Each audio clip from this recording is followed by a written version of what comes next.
jatuh cinta kepada dirimu, walaupun kau tak sendiri lagi. Izinkanlah aku menyayangimu, walau tak mungkin lagi memiliki dirimu. Maafkanlah bila cintaku suatu dosa.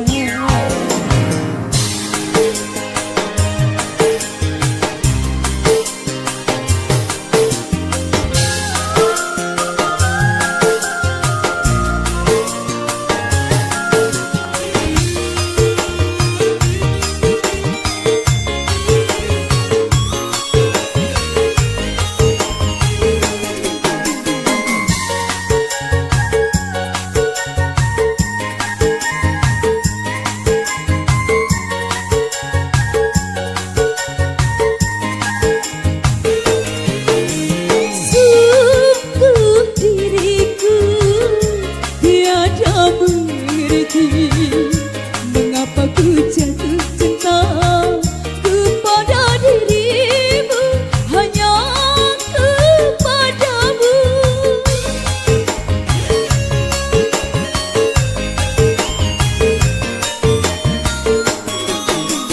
Bukan tak mampu mencari yang lain, tapi melihat dirimu ku sudah bahagia, hatiku bahagia. Semoga kau mengerti. Maafkanlah bila cintaku suatu dosa.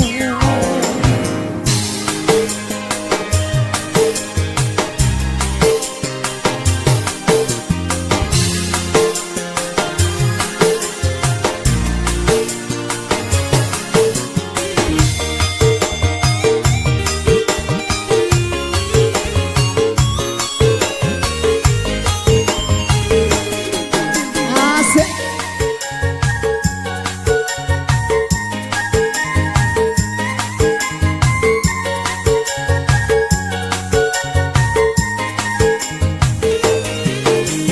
Sungguh diriku tiada mengerti mengapa ku jatuh cinta kepada dirimu, hanya kepadamu.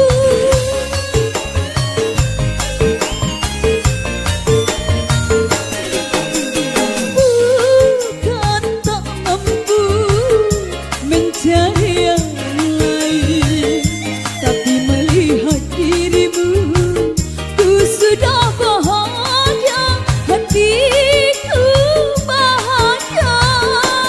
Semoga kau mengerti.